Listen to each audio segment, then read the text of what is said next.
નમસ્કાર, કેમ છો બધા મિત્રો?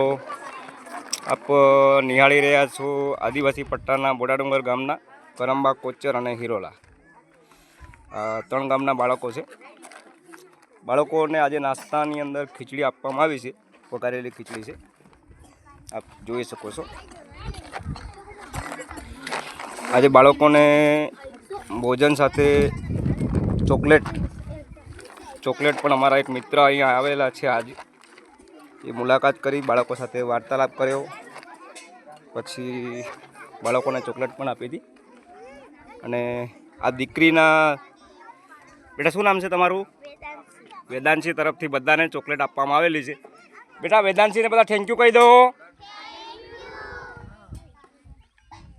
આજે મહેમાન પણ અમારે ત્યાં આવેલા છે. એ બધા મહેમાનની ઓળખાણ આપ તો આપણા સાહેબ છે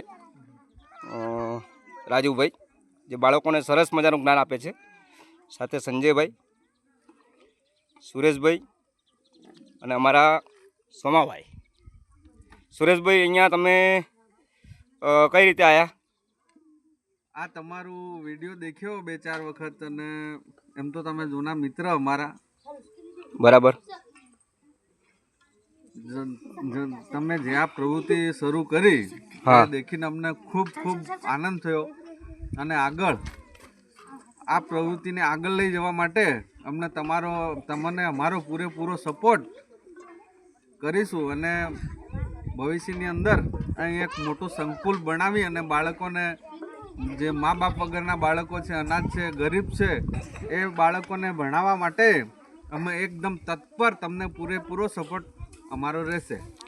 આટલા વાક્યમાં મારા દિલની અંદર જે આત્મા જાગે ને સાહેબ, હા, કે હું એવું ઈચ્છું કે મારે કોઈ નહીં, પછી ટૂંકમાં લોકોને એટલી તમે ખાલી શબ્દ બોલી ગયા એટલે મને આશા થઈ જાય કે લોકોનો સહકાર મને કેટલો મળવાનો છે. કેમ કે આપણે જે કાર્ય કરી રહ્યા છે શિક્ષણ માટે જ કરી રહ્યા છે, કે ભવિષ્યમાં ખાસ કરીને આપણા આદિવાસી પટ્ટાની અંદર શિક્ષણનો એટલો અભાવ છે ને કે એને આપણે ગણી શકતા નથી.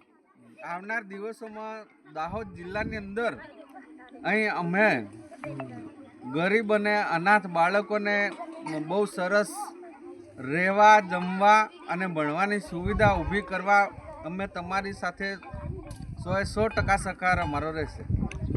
આભાર. આપ વારંવાર મુલાકાત કરો, સંકુલના બાળકો સાથે વાત કરી.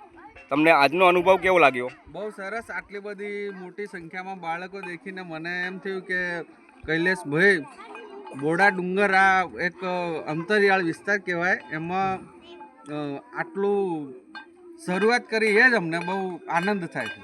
ઠીક છે, હું આશા રાખું છું કે આપ વારંવાર મારા સંકુલની મુલાકાત લો અને આપ સહકાર આપશો એવી આશા રાખું છું. ચોક્કસ. ઓકે, ધન્યવાદ. Thank you.